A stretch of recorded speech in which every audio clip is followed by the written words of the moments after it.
Hey guys, alright? Welcome everyone.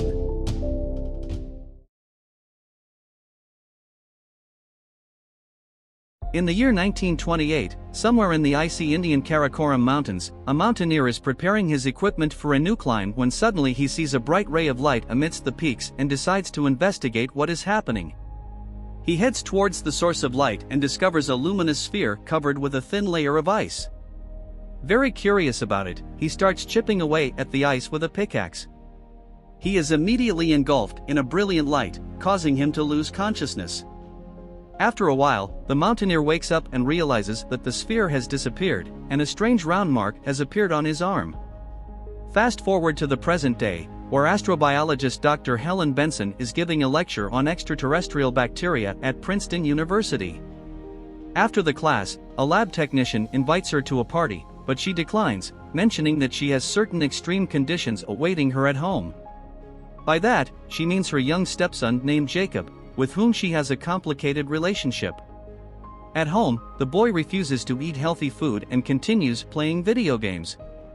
Helen is distracted by a phone call where an unknown person specifies her residential address and informs her that a car is coming to pick her up soon. Moments later, a police squad arrives at her house and knocks on the door. The man in a suit tells Helen that the FBI needs her help. He asks her to follow him immediately without giving further information. Leaving Jacob in the care of the neighbor and feeling confused, she gets into the car. On the way, Helen persistently tries to find out why the FBI needs her, but the agents accompanying her don't know anything. However, the case is urgent, otherwise, she wouldn't have been escorted by dozens of police cars. The convoy arrives at an airfield, where Helen boards a helicopter. There, along with other civilians escorted by the military, are other experts from various fields, a nuclear physicist, an astronomer, and a civil engineer. The gathered individuals are certain that they have not been mobilized for exercises and that something extraordinary has happened somewhere. The scientists are taken to a military base in New Jersey. Upon entering the building, the military asks everyone to hand over their phones, but Helen manages to hide hers under her clothes. They are greeted by Dr. Granier, who briefs them on the situation. An unidentified object from space is approaching Earth, following an unconventional trajectory. According to the scientists' preliminary calculations, the object will inevitably collide with the planet, and due to its enormous speed, it is impossible to shoot it down with missiles.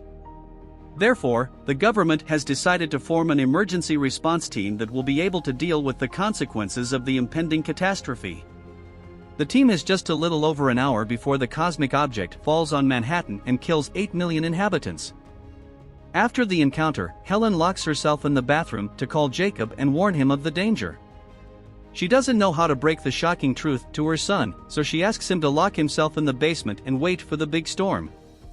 One of the military personnel overhears her conversation and knocks heavily on the cabin door. However, upon learning that Helen has a cell phone there, the military personnel asks if she can lend it to make a call to their loved ones. A team of scientists heads to the projected impact site of the object. They are very alarmed, stating that the object cannot be identified, and the rocket launch system has been blocked by something. Fearful, they hold hands and count down the last seconds until impact, but when it reaches 0, nothing happens. Through the helicopter window, the team sees a bright ball of light slowly approaching Earth, illuminating the streets of New York City. The cosmic object hovers until it reaches the middle of Central Park, causing terrified citizens to flee. Wearing protective suits, the scientists cautiously approach the bright sphere. As they get closer, they detect the presence of strong electromagnetic waves.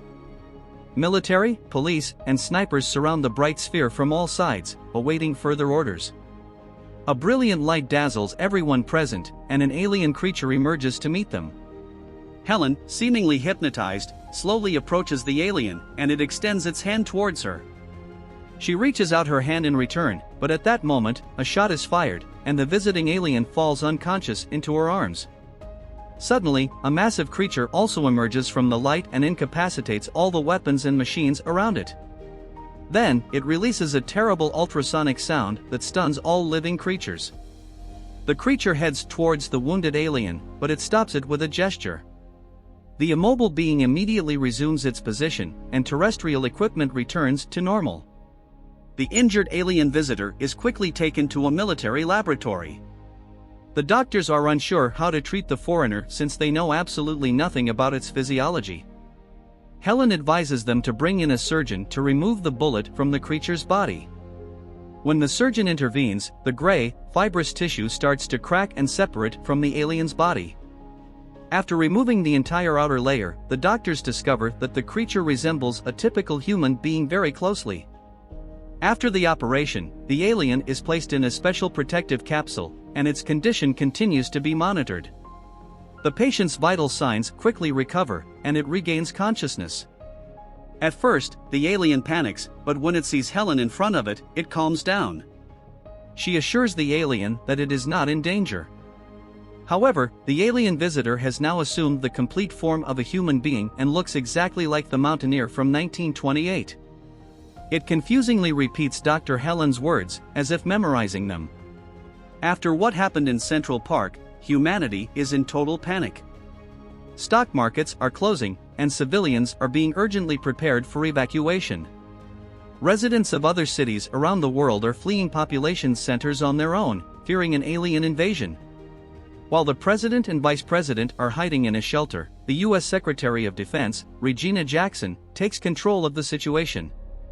In an emergency meeting, she is informed that the aliens managed to hack one of the spy satellites, and they now have all the classified information about the defenses.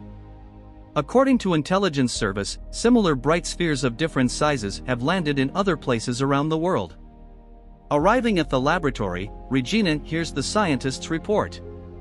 Samples of flesh taken from the alien show the presence of DNA from 3 different life forms. The body tissues of the being are human, and the gray flesh casing is organic, serving as a protective suit for the placenta. Dr. Helen suggests that the aliens had previously visited Earth and obtained a sample of human DNA. That's why the injured alien visitor was able to take on the appearance of an ordinary man. The group visits the alien in his room. He is already speaking in full sentences and asks for water. With a trembling hand, he brings the glass to his mouth, commenting aloud that it will take time for him to get used to this body. They look at each other uncertainly, not knowing how to conduct a dialogue with the alien. Jackson decides to talk to the alien first and asks about his intentions, but gets no response. Then Helen asks him to tell her about himself and his name. The alien introduces himself as Klaatu and says he is a representative of a group of civilizations. He asks for a special meeting of the United Nations to address them, but Regina refuses. After speaking with the alien, Regina orders that he be injected with truth serum and taken to a more secure location for interrogation. Scientists believe that Klaatu will be the most important discovery in human history and do not want to hand him over to the Secret Service. However, the Secretary of Defense is determined and believes that a representative of an extraterrestrial civilization poses a great danger to humanity. He intends to obtain as much information as possible about the aliens' objectives on this planet. Dr. Granier gets into an argument with Regina, but they are interrupted by Helena. She assures that she will personally inject the alien and perform all necessary tests. The FBI agent hands her a vial of truth serum, but she secretly takes a vial of regular saline solution from the shelf. Regina tells Klaatu that he will be transferred to a safer location. The alien disagrees and informs them that he intends to leave the military base. The secretary will not let the foreign guest leave since he illegally invaded this planet, and his huge robot attacked the military. Klaatu explains that the biobot is only activated in the presence of violence. However, Regina tells Dr. Benson to administer the injection. During the injection, Helen whispers faintly to the man that he should escape. After the procedure, she is immediately taken away by the military, and Klaatu is put in a chair and taken to a room with a lie detector. The agent asks some control questions and monitors his readings on a monitor. At some point, Klaatu reprograms the lie detector, and the agent is electrocuted. The alien takes control of the man's mind and learns how to leave the military base. After obtaining all the necessary information, the alien dons the agent's clothing. Using his ability to control Earth's electronic technology, he discovers the location of the guards and stuns them all with some kind of sound frequency. The alarm goes off, but Klaatu manages to leave the building quietly. In the general confusion, Helen steals a sample of the flesh covering the alien. Upon learning of Klaatu's escape, Regina orders the use of all available resources to capture the fugitive. Klaatu arrives at a train station, where there is complete chaos due to several cancelled departures. Being one-third human, Klaatu is hungry, so he uses his powers to obtain a free sandwich from a vending machine. He then observes with interest the aggressive behavior of people in the train station's hall. Suddenly, he starts feeling unwell and isolates himself in the restroom, where he realizes that he is bleeding from his gunshot wound. Because of the vulnerability of the human body, the alien faints. At Helen's house, the phone rings. It's a guard from the train station informing her that a man is there claiming to be her patient and needs her help. When she realizes that the man in question is the alien, she immediately says she will pick him up. She puts him in the car, where he meets the ill-mannered Jacob. Klaatu asks Helen to give him the sample of gray tissue that was removed from him, which she had taken from the lab. He applies it to his wound, and it instantly heals. Meanwhile, US military forces attempt to attack the biobot. Detecting the approaching threat, the giant is immediately activated. It takes control of all military equipment and destroys it. All attempts to attack the alien fail, leading the military commanders to desperation. Helen continues to follow the route that Klaatu is instructing her to take. Jacob notices a huge traffic jam of cars trying to leave the city and says they shouldn't run but fight instead. The boy hates the alien creatures and believes they should be destroyed. He also says he is sure his father would have fought them if he were alive. He then asks Klaatu what he thinks, whether men should run or fight, to which he quickly responds neither, as they can do nothing to stop it. After that, the trio reaches their destination. When Jacob goes to the bathroom, Klaatu asks Helen about her family. It turns out that the boy's father was a military engineer, and his mother died during childbirth. Helen married him, but shortly afterward, he died, and the boy remained under her care. They enter a fast food cafe, where Klaatu meets an elderly man, who is also a member of an extraterrestrial race sent to Earth much earlier to study human beings. Klaatu warns his compatriot about the operation and suggests he leaves. However, the old man intends to stay on Earth since, during his long years of research, he grew to love Earthlings and even has a family of his own. Although the old man believes that humans are destroying the planet, he would be happy to spend humanity's last moments with them. Meanwhile, the military installs super-resistant steel panels around the giant inactive biobot, acting completely non-violently in the hope of blocking its powers. An emergency hotline has received hundreds of calls from people who have seen Klaatu. By order of the minister, the man is presented as a fugitive criminal. Meanwhile, Helen, the alien, and Jacob drive to the state of New Jersey. Upon arriving in a forest, Klaatu asks to stop the car and gets out of the cabin. The woman is worried about the strange behavior of the alien, so she asks Jacob to stay locked in the car while she follows Klaatu. A swarm of insects flies past her, leading her to a lake where the alien is standing. Secretly, she observes as another bright sphere emerges from the water. At the same time, Klaatu initiates the emergence of alien spheres all over the planet. Shocked by what she sees, Helen returns to the car, and Jacob questions her about the strange companion, suspecting something is wrong. The boy fears that Helen will marry Klaatu, and he will take the place of his father. Upset by his own assumptions, the sullen boy gets out of the car, saying he is going home. Helen follows him when suddenly they spot a bright beam of light among the trees. It is a bright sphere that, like all others around the world at that moment, is leaving the planet. Only one sphere remains on Earth, the one in which Klaatu arrived. The alien returns from the forest and asks Helen to take him back to the city. She refuses to help him and demands to know what is going on. Klaatu then tells her that humanity is destroying the Earth with its activities, and there are not many planets in the universe where complex biological organisms can live, so they came to save Earth from humans. The alien believes that the planet can be reborn if all human infestations are removed from it. Dr. Helen tries to convince the alien that humans can change and deserve another chance, but he does not believe her and says they have been observing humanity for years in the hope that people would change, but the situation has reached a critical point. Despite Helen's appeals, Klaatu informs her that the process has already begun, and nothing can be changed. At that moment, a police car manages to catch up to the alien, and the officer finds him, pointing a gun at him and ordering him to surrender. Jacob asks Klaatu not to hurt the officer, but with no emotion, the alien declares that the officer's pain will be quick, and with a gesture of his hand, he makes Helen's car hit the officer. When the man stops showing signs of life, Klaatu revives him, using the same gray matter he used before to heal himself and the car's energy as a defibrillator, completely restoring him. Klaatu explains that he didn't intend to kill the officer, he just wanted to remove a temporary obstacle. With this, Helen becomes convinced that the alien can stop the process of humanity's destruction if he wants to. She asks Klaatu to prevent the destruction, but he refuses, claiming that he tried to speak with their world leaders, but they wouldn't listen to him.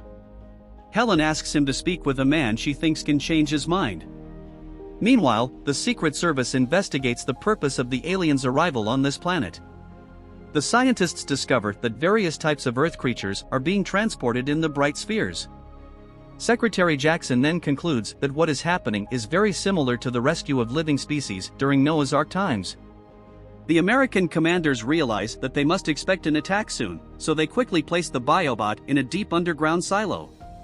Riots begin to erupt all over the planet, and cases of looting increase. Dr. Helen takes Klaatu to an old Nobel Prize-winning mathematician-scientist. The alien directs his attention to a complex formula and decides to correct it as he quickly spots an error in it.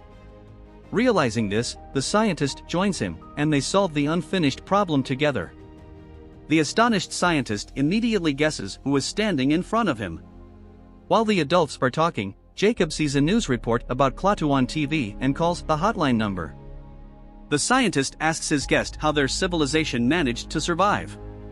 Klaatu tells him that their son started dying, and they had to evolve to survive. The mathematician then leads his guest to believe that humanity is also capable of change and is on the brink of extinction. The scientist's words make the alien ponder, but his thoughts are interrupted by the sudden appearance of an Air Force helicopter. Klaatu, Helen, and Jacob hurriedly leave the scientist's house. At parting, he advises Helen to change the alien's mind not through argument but through action. The trio tries to hide from the military in the woods, but Jacob stops in an open clearing and starts shouting and waving his arms to attract the helicopter's attention. The boy confesses to his stepmother that he was the one who called the SWAT team because that's what his father would have done. Emotionally, Helen tells him that his father is no longer there, leading the boy to reflect. Suddenly, one of the soldiers grabs Helen, and the helicopter immediately flies back to the base. The other two helicopters spot Klaatu and prepare to shoot at him. However, using his powers, the alien stuns the pilots and crashes the helicopters into each other. Jacob runs into the forest in fear, afraid that the alien might seek revenge. Klaatu catches up to the boy, saves him from falling into the river, and convinces him to follow him. When Helen is taken to the headquarters, she asks the Secretary of Defense to let her go because somehow Klaatu listens to her, and only she can stop him and prevent a disaster. Meanwhile, special forces are conducting experiments on the giant biobot at the military base. In an attempt to pierce its armor, one of the diamond drills breaks, and a scientist goes to replace it with another. But inside the broken drill, something like metal insects form and rapidly multiply. They then start spreading throughout the facility. Soon, the giant alien starts disintegrating into millions of tiny particles, which turn out to be nanorobots similar to insects. They instantly devour everything around them and turn everyone at the military base into dust. The military informs Jackson about the situation, saying that the nanorobots are impossible to destroy, as the missiles only increase their numbers. Having erupted, they form an enormous cloud moving in all directions, destroying everything in their path. Realizing that the military force is powerless against such a threat, the Secretary of Defense agrees to release Helen to negotiate with Klaatu. Scientist Greenier is summoned to help her. Meanwhile, the alien takes Jacob to a lumberjack's cabin and allows him to call his stepmother. The boy asks to be taken to Helen and suggests a safe place to meet. On the way to their destination, Jacob admits to Klaatu that he no longer wants to destroy him, as he had said before to Helen. Klaatu, who had been contemplating his beliefs, wonders if it's really necessary to destroy humanity.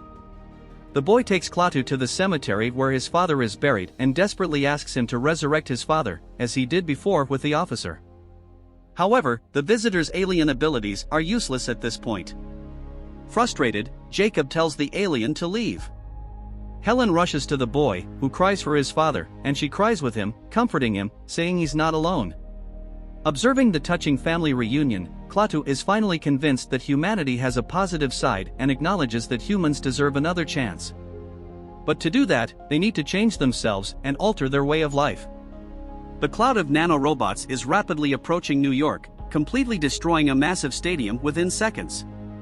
Despite Jackson's appeals to resolve the situation through peaceful negotiations, the President of the United States orders her to resume military action. Helen, Jacob, Klaatu, and Michael rush to Central Park, where the only sphere that remains is located. They break through the roadblocks, however, the military does not chase them. As they approach the sphere, the quartet realizes that the park is deserted, and all the military and scientists have been removed. They are immediately attacked by the Air Force, which opens fire on the alien orb, following the Secretary of Defense's orders. Michael ends up dying, and the others find themselves surrounded by a cloud of nanorobots. Klaatu tells the three of them that they need to get into the sphere, but the destructive cloud is already flying towards them. Klaatu helps Helen and Jacob hide under a bridge while his presence pushes the nanorobots as far away as possible. However, they manage to penetrate Jacob's body, slowly corroding him from the inside. Helen begs Klaatu to at least save the child. The alien saves both of them by removing the insects from their bodies and placing them in his own body. Klaatu confirms the words of the elderly scientist, saying that humans are capable of change when they are on the brink. With a farewell look at Helen and Jacob, he enters the destructive cloud and makes his way to the sphere. Klaatu manages to touch it, instantly deactivating all the nanorobots. However, along with that, all technology on Earth is also deactivated, plunging the cities into darkness and bringing life on the planet to a standstill. Klaatu considers this a fair price for humanity for the damage they caused to Earth. The alien then leaves the planet, giving human beings one last chance to correct their mistakes.